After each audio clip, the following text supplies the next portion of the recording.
โอ้ยสิวเขาล่อได้มื้อนี้ได้อ๋อเรื่องดีนี่เนาะให้ยับเข้าไปใกล้ๆกันเบิ่งจ้ะ เราก็ดังเด้อเอาแหละตอกตอกเองดูนี่ยิ้มตลอดตอกนี่ยิ้มตลอดตอกอันนี้ก็ยิ้มตลอดโอ้ยให้น้องจับเบิ่งอ๋อมีหยังใหญ่แท้นี่ใหญ่แบบน่าจะพระอาจารย์มามื้อนั้น3เด้ทั้ง3มามื้อนั้นเราแบกเครื่องอันนี้ได้เจเตียวแต่เอาล่ะบ่เสียงเอาให้ติดประตูเด้อเอาไว้ซื้อกินเด้อเอาบัดนี้ทางผู้เป็นแม่เอา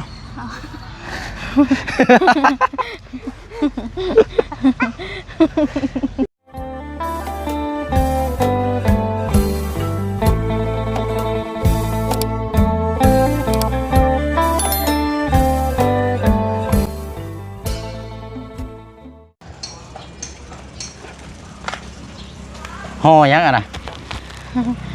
ไปลินทืนซิวให้ซิวคือยังอ่ะนะไม่ปากกระเป๋าใช้มาเบิ่งอยู่ฮะ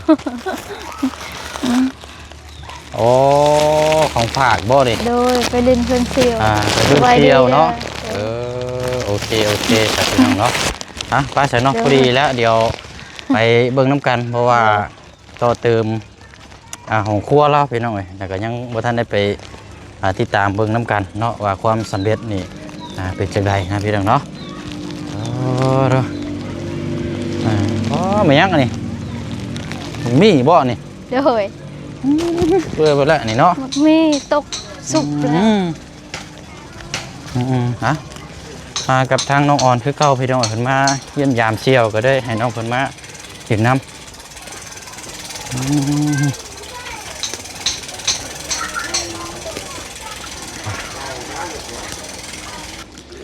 อยู่บนน้อเชี่ยวอยู่บ่เซียวอยู่บ่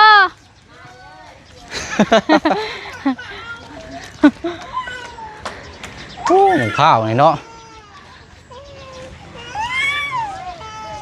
บ่ใช่เห็ดไหมหรือว่าเซียวเห็นเฮือนไหมโอ้ยเซียวโอ้ยสิวเขาล่อได้มื้อนี้ได้อ๋อเรื่องดีนี่เนาะให้ยับเข้าไปใกล้ๆกันเบิ่งจ้ะเราก็ดังเด้อเสียวเขาล่อแล้วบัดนี้งามเนาะโดยก็ได้เห็ดแก้มแรงพลอยเนาะนี่ดีใจน้ำเซียวและเซียวเห็ดหล่อดีใจน้ำโดยเอาก็ถือว่าเรียบร้อยเนาะป้าหน่อยบ่กดได้ใส่เกือบส้นชูงอีก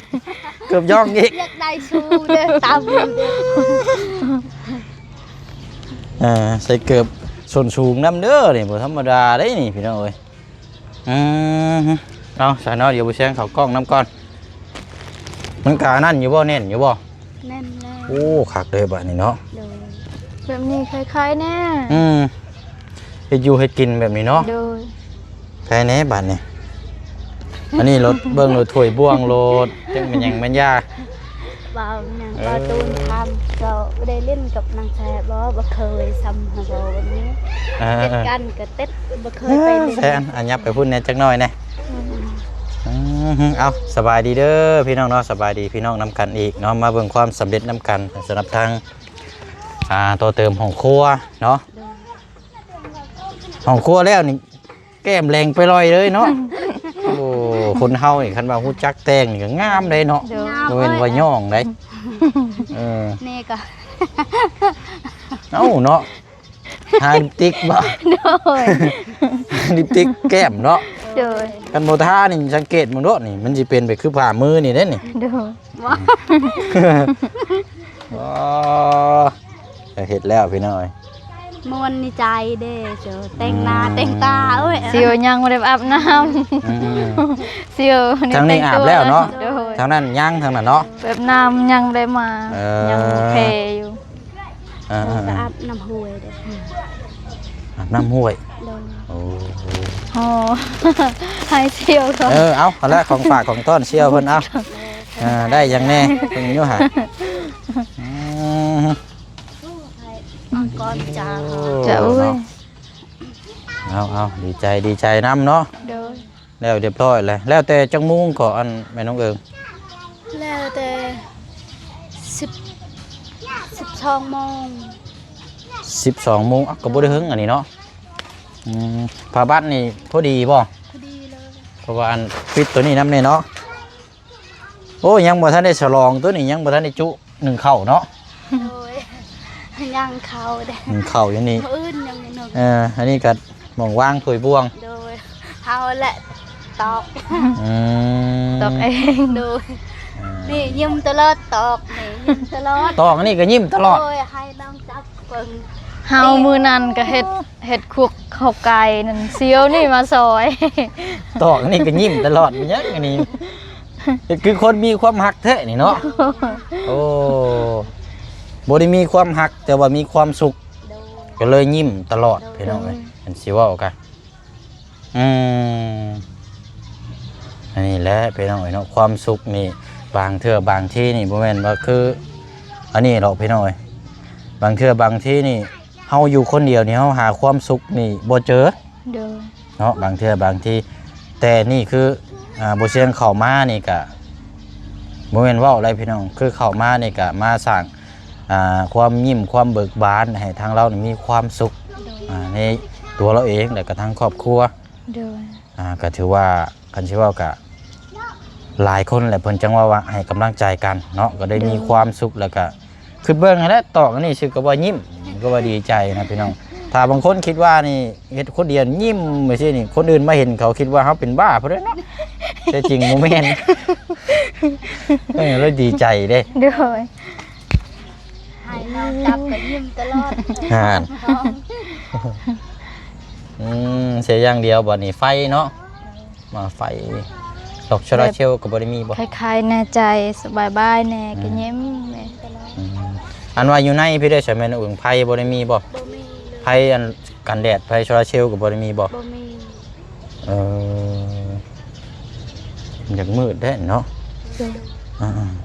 จักหลอดน้อยหนึงก็ไขอยู่ได้พี่น้องดีแล้วเนาะอันนี้ก็ซอยถึงจะบ่ซอยแบบเต็มที่แต่ว่าก็ซอยเท่าที่เฮาซอยได้บ่เช่นก็ซื้ออันนี้มาให้เราเมื่อเช้านี่ซื้อผ้าบัดนี่แหละเดี๋ยวก็กลับซื้อตะปอกตะปูแต่ว่าให้ทางอันอ้ายเพิ่นซอยอยู่เนาะเมื่อเช้านี่มาจับบายซอยเนาะกันเฮ็ดซอยจนแล้วจังเมื่อเนาะโอ้ดีพี่น้องเนี่ยบ่พระบ่ทิ่มซอยๆกันไปคือเพิ่นเว้าคือเพิ่นว่าหั่นแหละ ดีใจหลายๆเด้อายก็อีตนเด้คืออายอยู่บ้านนี่ก็อีตนเฮาเด้เฮาดีใจหลายๆตลอด เอาง่ายๆก็คันบ่เห็นจิตเห็นใจน้ำกันกันในแบบซี่กับบ่ฮู้ว่าสิคิดแนวใดแล้วเนาะ โดยแบบเฮามื้อนั้นคืออ้ายเห็นข้าวไก่เฮานั้นเด้เซียวเฮาเฮ็ดผู้เดียวเซียวเฮาถามเฮ็ดหยังเซียวคือเสียงดังแท้เฮ็ดข้าวไก่ว่าเซียวซอยจนแล้วเฮ็ดผู้เดียวได้แล้วเฮ็ดข้าวไก่ก็ยิ้มสองเซียว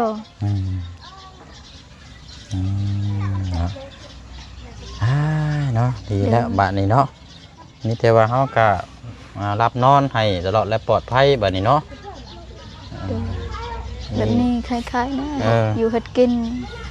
มองให้อยู่ให้กินได้สำคัญเนาะ ใครแน่ อันนี้รถ แต่ฝนตกยัง ฝนตกก็ยังใครแน่กูทางกระมังถ้วยบวงแบบสิ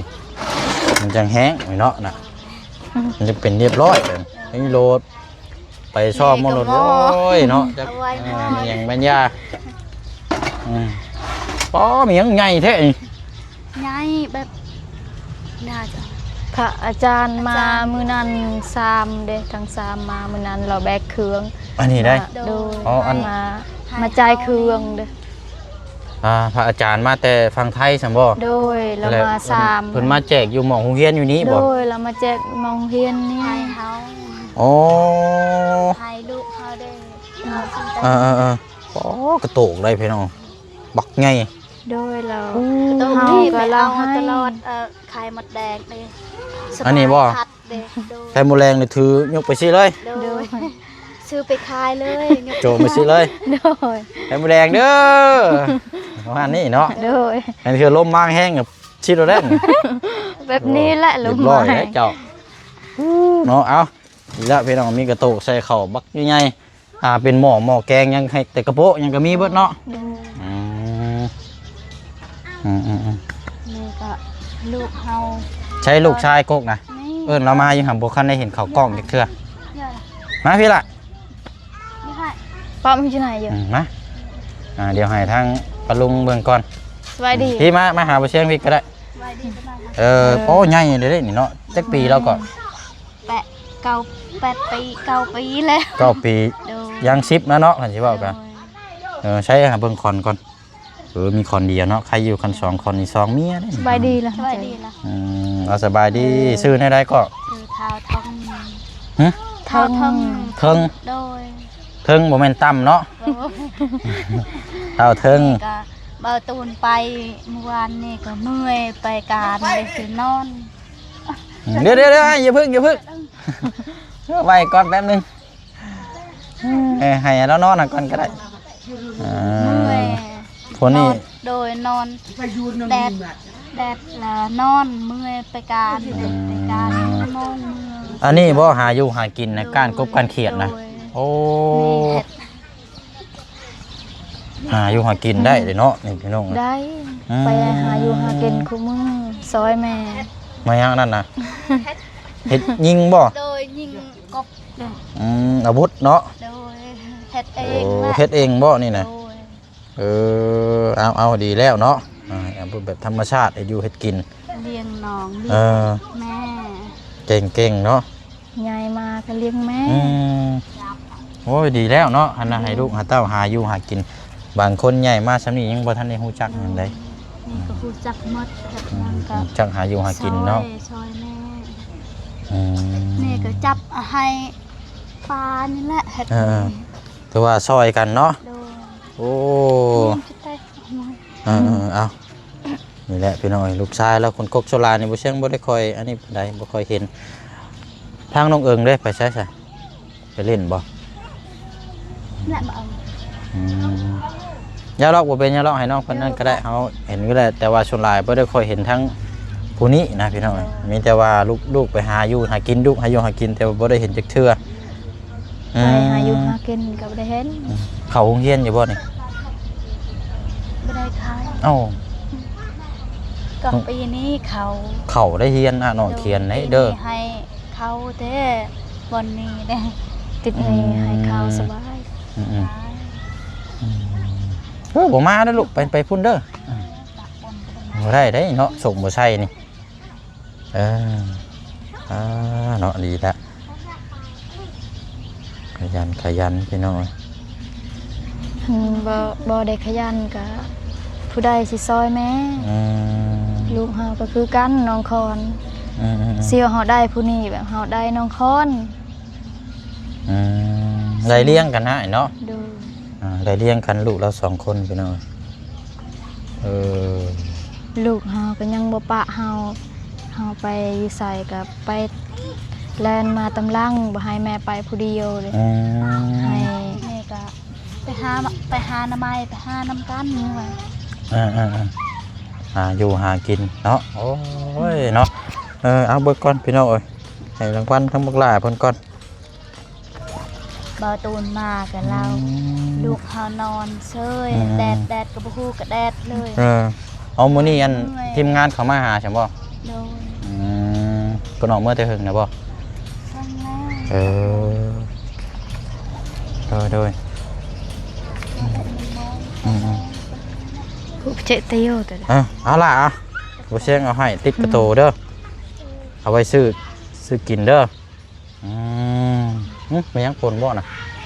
คน เอ้าพี่น้องไอ้ภาพฝนปล่อยปลายได้บาดนี้ โอเคล่ะเอาสบายดีนะพี่น้องโอ้ยเนาะบัดนี้ไปพุ่นก่อนก็ได้เนาะเล่นพุ่นแล้วบัดนี้เด้อเอาบัดนี้ทั้งผู้เป็นแม่เอา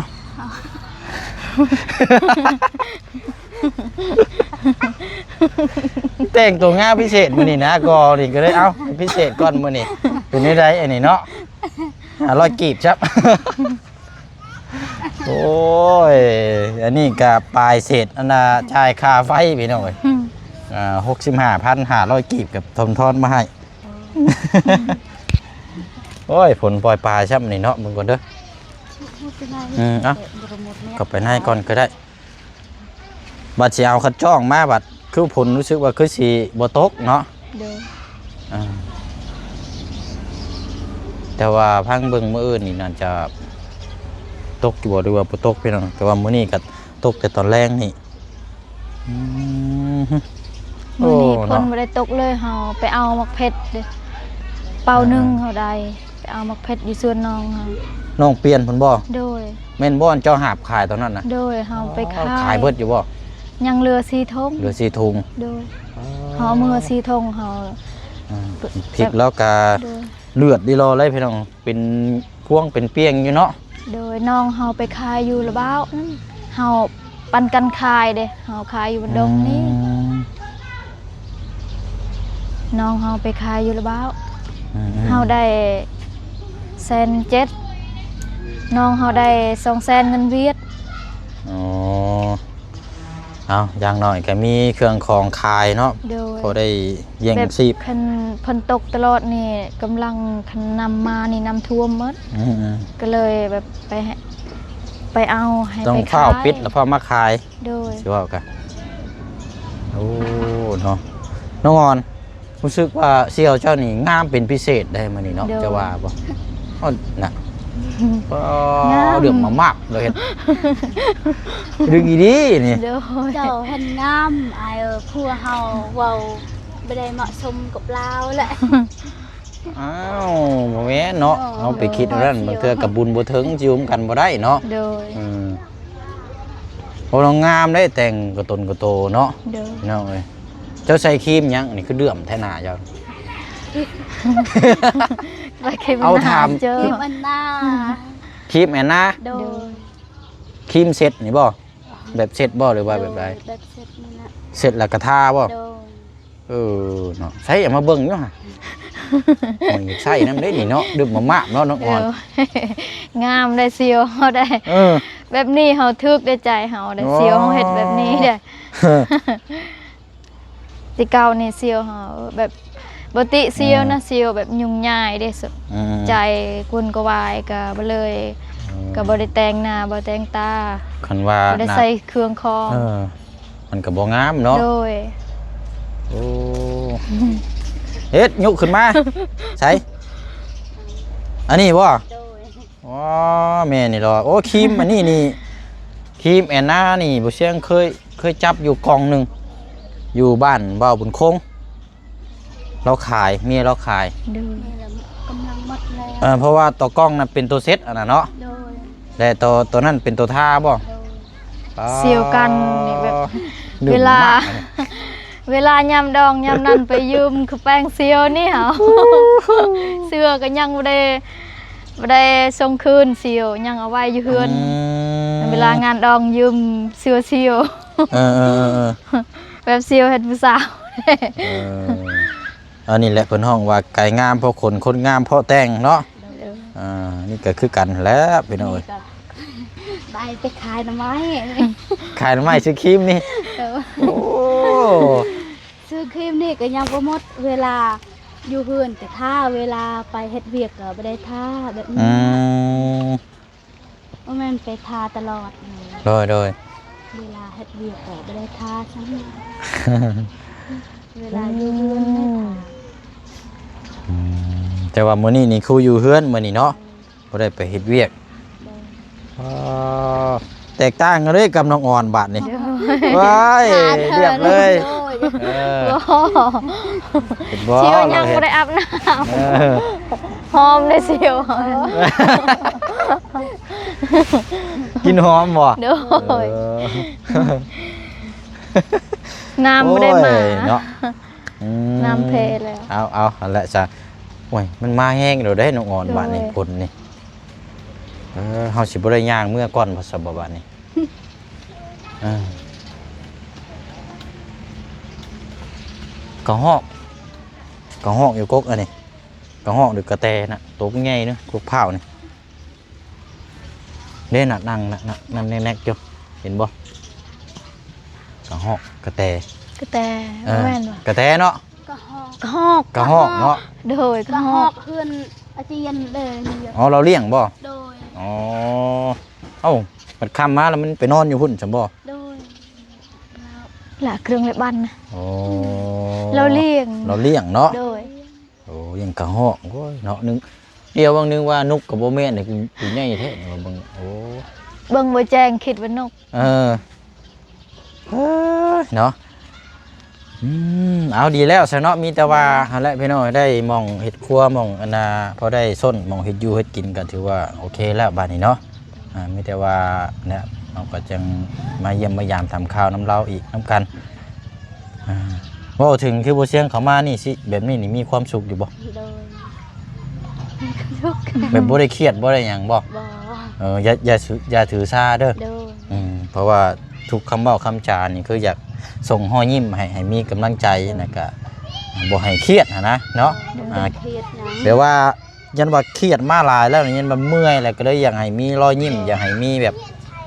ชีวิตชีวาแน่เนาะ ให้มันนอนแน่ ให้มันม่วนให้แบบคือจะว่าในเฮ็ดเวียกอยู่ก็ยิ้มไม่ใช่เนาะคือเขามีความสุขนั่นเป็นแหละเป็นว่าความสุขมีแท้จริงเนาะเขาสร้างขึ้นเองเขาเองถึงเขาสร้างบ่ได้แต่ว่าคนอื่นมาเยี่ยมมายามหรือว่ามาให้กำลังใจเว้ามันก็เป็นผลดีสำหรับเขา โดย ยิ้มไปยิ้มมันนุ่มแล้วบาดนี้บ่เฒ่าแล้วบาดนี้เฮ้ยจากคนเฒ่านี่กลายเป็นผู้สาวแล้วได้บาดนี้มันสิประมาณนี้ได้พี่น้องคน นี่ก็คนทุกข์เจอแบบคุณเท้าแบบนี้แหละเท้าก็ได้กินนี่จ้ะเท้าก็เป็นแห้งเป็นลายมีแต่ยิ้มกับยิ้มนี่แหละ เอาสนอมีแต่ว่าเนี่ยเดี๋ยวบ่เชียงสิให้ทั้งน้องอ่อนเพิ่นคุยกับเสี่ยวเล็กๆน้อยๆก่อนเนาะมีแต่ว่าเฮาก็สิได้ขอจบคลิปลำลาก่อนเดี๋ยวจังมาเยี่ยมยามถามข่าวนํกันใหม่อีกนะพี่น้องเนาะมื้อนี้ก็เสี่ยวมาเยือนแล้วก็มีของฝากของต้อนมาให้เล็กๆน้อยๆเนาะทางบ่เชียงนี่บ่ได้ซื้อหยังมาเลยพี่น้องก็เลยนั่นแหละเนาะมื้อหน้าจังมาเยี่ยมยามถามข่าวใหม่ตาเพิ่น เอาไว้ก่อนกับแฟน เอาสาลำลาก่อนเด้อพี่น้องเนาะขอบคุณขอบใจพี่น้อง FC เฮานำกันเบิดสุขุสุคนเนาะที่ติดตามแล้วก็เบิ่งกำลังใจให้ตลอดมาหั่นแหละพี่น้องเนาะ โดยน้องอย่าขอบคุณขอบบุญคือกันทั้งหมดปาลุง FC หมดทุกคนขอให้อยู่ดีมีแห้งให้สุขภาพแข็งแรงความเจ็บบ่ให้ได้ความใครบ่ให้มีปรารถนาสิ่งใดขอให้ได้สิ่งนั้นนอนหลับขอให้ได้เงินหมื่นเงินตื่นขอให้ได้เงินแสนทั้งหมด FC ปาลุงหมดทุกคนขอให้เทวดาหักแพงหลายๆเด้อและทั้งแม่แก้วกับเอื้อเจนขอบคุณขอบบุญหลายๆเด้อที่สิบซอยตลอดมาขอให้แม่กับเอื้อยขอให้มีความสุขความเจริญเด้อสุขทางกายสบายทางใจเด้อทั้งหมดครอบครัวแม่เด้อสาธุ โอ้ยเนาะสองเชียร์มาเยือนกันถือว่าคลิปนี้อาจจะมีแบบความสุขแน่นอนพี่น้องเนาะที่เขามาชมป้านี่ผลทดสอบเลยได้นี่ เปียกเลยเนาะเนาะเอาป้าสนอบันิกาสิได้ล่ำลาอีกคือเก่าคือเดิมเด้อพี่น้องเนาะพบเจอกันในคลิปหน้ามีความสุขอยู่พี่น้องเนาะอยู่ข้างๆนี่แหละนี่เป็นน้องแช่ข้างๆเพื่อนน้องไปพูดกับพงเฮียน ตาลังกุห้องกุจ้างก็ บ๊ายบายได้พี่น้องเด้อพาผลปล่อยปลายลงมาได้เนาะบันทางก่อนเนาะคนแหละเนาะเอามีความสุขเยอะพี่น้องเอ้ย